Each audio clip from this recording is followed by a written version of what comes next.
हिंगोली जिल्ह्यामध्ये सोयाबीनचा 98 कोटी 70 लाख रुपये पीक विमा मंजूर करण्यात आलाय। हिंगोली जिल्ह्यामधील सर्व 5 तालुक्यांमधील शेतकऱ्यांना त्याचा फायदा होणार आहे। विना रक्कम शेतकऱ्यांच्या खात्यावरती जमा करण्याची प्रक्रिया सुरू आहे। ऐन उन्हाळ्यामध्ये जिल्ह्याच्या पूर्व भागामध्ये गुरुवारी अवकाळी पावसाने जोरदार हजेरी लावली आहे। संगमेश्वर तालुक्यातील देवरुख शहर परिसरात वादळी पावसानं या परिसराला झोडपून काढलंय। सोसाट्याच्या वाऱ्यामुळे घरं, कार्यालयांचे पत्रे उडाले। चिपळूण तालुक्यातही नागरिकांची तारंबळ झाली। मंडणगडमध्ये संध्याकाळच्या सुमारास गारांचा पाऊस पडला। अवकाळी पावसामुळे आंबा बागायतदारांची चिंता वाढली आहे। पंढरपूरमधील करमाळा तालुक्यामध्ये वादळी वाऱ्यासह झालेल्या पावसाचा केळी पिकाला मोठा फटका बसलाय। करमाळा तालुक्यामधील सातोली येथील अशोक गाडे यांची काढणीला आलेली 2 एकर केळी वाऱ्यामुळे भुईसपाट झाली। यामध्ये शेतकऱ्यांचं मोठं नुकसान झालंय। सावंतवाडी शहरामध्ये वादळी वाऱ्यामुळे शहरातील काही भागात पडझडीच्या घटना घडलेल्या आहेत। मोती तलाव काठावरती असलेल्या रामेश्वर प्लाझा इमारतीची शेड कोसळून एसपीके कॉलेजच्या इमारतीवरती पडली। या घटनेमध्ये कॉलेज परिसरात मोठ्या प्रमाणात नुकसान झालंय। घटनेची माहिती मिळताच आमदार दीपक केसरकरांनी घटनास्थळी भेट देत नुकसानीची पाहणी केली। वाशिम जिल्ह्यामधील बाजार समित्यांमध्ये तुरीच्या दरामध्ये मोठी घसरण झालेली आहे। महिनाभरापूर्वी सुमारे 8,200 रुपये प्रति क्विंटल असलेला दर आता 7,500 रुपयांवरती पोहोचलाय। त्यामुळे तूर उत्पादक शेतकरी आर्थिक संकटात सापडलेत। वाशिम शहरामधील पालेश्वर मंदिरासमोर मध्यरात्री शॉर्ट सर्किटमुळे विद्युत पोलला आग लागली। जळणाऱ्या केबलमधून ठिणगी आणि आगीचे गोळे खाली पडत असल्यामुळे परिसरात काही काळ भीतीचं वातावरण निर्माण झालं। खाली साचलेल्या कचऱ्यालाही आग लागल्यामुळे आणखीन भीती वाढली। अग्निशमन दलानं तत्परतेनं आगीवरती नियंत्रण मिळवलं। आंबा पिकांचं नुकसान झाल्यास विमाधारक शेतकऱ्यांना 72 तासामध्ये तक्रार दाखल करावी लागणार आहे।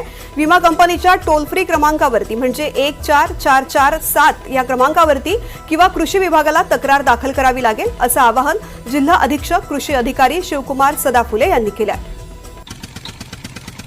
जळगाव जिल्ह्यामध्ये कृषी विभागाकडून कृषी सेवा केंद्राची तपासणी झालेली आहे। या तपासणी दरम्यान अनियमितता आढळून आल्यामुळे 62 कृषी सेवक केंद्रांवरील कृषी विभागानं कारवाई केली।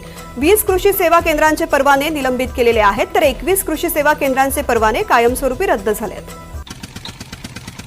बीड शहरामधील सुभाष रोड परिसरामध्ये असलेल्या लेन्सकार्ट दुकानाला संतप्त सकल हिंदू संघटनेनं टाळं ठोकलंय। बायकॉट लेन्सकार्ट आशयाचा बॅनरही लावलेला आहे। तुम्हाला हिजाब चालतो मग टिकली का चालत नाही, असा सवाल उपस्थित केला गेला। दुकानामधील हिंदू कामगारांच्या हाती दोरा बांधला गेला, तर ड्रेस कोडची नियमावली हटवली जावी अन्यथा दुकान उघडू देणार नाही, असा पवित्रा संघटनेनं घेतलाय। नागपूरमध्ये अतिव्यायामामुळे मेंदूमधील रक्तवाहिनी फुटून 23 वर्षीय तरुणाला अर्धांगवायूचा झटका आलाय। ओम भोयर याला डॉक्टरांनी गोल्डन अवरमध्ये शस्त्रक्रिया करून वाचवलेला आहे। 10 एप्रिल रोजी जिमनंतर तो बेशुद्ध पडला। त्याची आई नर्स असल्यामुळे परिस्थिती ओळखून तातडीने उपचार मिळवून दिले। तपासणीमध्ये मेंदूत रक्तस्राव आणि गाठ आढळली आहे। धाराशिवच्या भूममधील गोलाई चौकामधील छत्रपती शिवाजी महाराज आणि डॉक्टर बाबासाहेब आंबेडकर यांच्या पुतळ्यावरील वाद अखेर मिटलाय। दोन्ही महापुरुषांच्या पुतळ्यांसाठी स्वतंत्र जागा निश्चित झाल्यात। शिवप्रेमी आणि भीम अनुयायांनी सकारात्मक चर्चेमधून तोडगा काढला। अकोला शहरामधील मलकापूर शिवनी परिसरामध्ये पाणी प्रश्न गंभीर बनलाय। गेल्या 30 दिवसांपासून पिण्याच्या पाण्यासाठी नागरिकांना मोठ्या प्रमाणात हाल अपेष्टा सहन कराव्या लागतात। याच पार्श्वभूमीवरती आज वंचित बहुजन आघाडीनं आक्रमक भूमिका घेत अकोला महानगरपालिकेवरती घागर मोर्चा काढला। वर्ध्यात सरकारी निमसरकारी कर्मचाऱ्यांच्या बेमुदत संपाचा 4था दिवस आहे। डॉक्टर बाबासाहेब आंबेडकर पुतळ्याजवळ कर्मचाऱ्यांनी तीव्र आंदोलन केलं। विविध प्रलंबित मागण्यांसाठी शिक्षक, शिक्षकेतर कर्मचारी आणि जिल्हा परिषद कर्मचारी सहभागी झालेले आहेत। संपामुळे मात्र शासकीय कामकाजामध्ये अडचणी निर्माण झाल्या।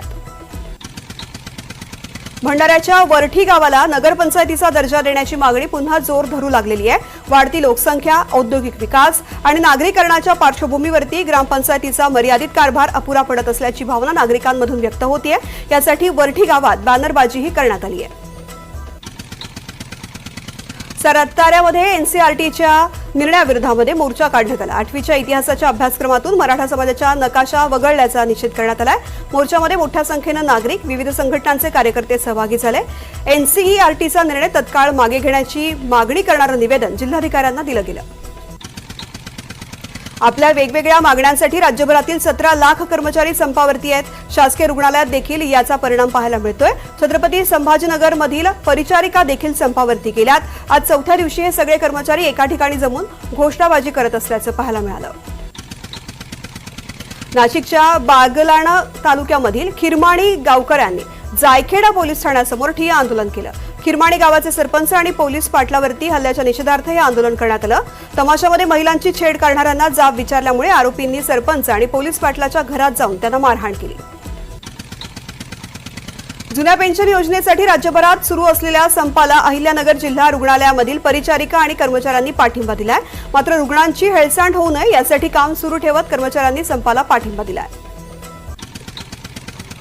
पंढरपूरच्या विठ्ठल मंदिरात पूजा करण्याचे अधिकार बडवे उत्पात सेवाधारी यांना पूर्णपणे अबाधित आहेत. त्यामुळे बडवे उत्पात सेवाधारी यांनी विठ्ठल मंदिरातील पूजा आणि इतर अधिकारांसंबंधी केलेला न्यायालयीन दावा दिवाणी न्यायालय कनिष्ठ स्तरावरती चालवण्यात यावा असे स्पष्ट निर्देश जिल्हा न्यायालयानं दिलेले आहेत.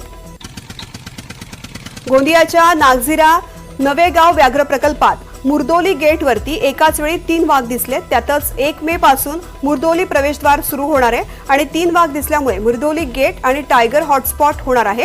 मुर्दोली गेट येत्या 1 मे 2026 पासून पर्यटकांसाठी अधिकृतपणे खुला केला जाईल. छत्रपती संभाजीनगरमध्ये एका अल्पवयीन मुलानं त्याच्या मामासह मोराला निर्घृणपणे ठार केलं.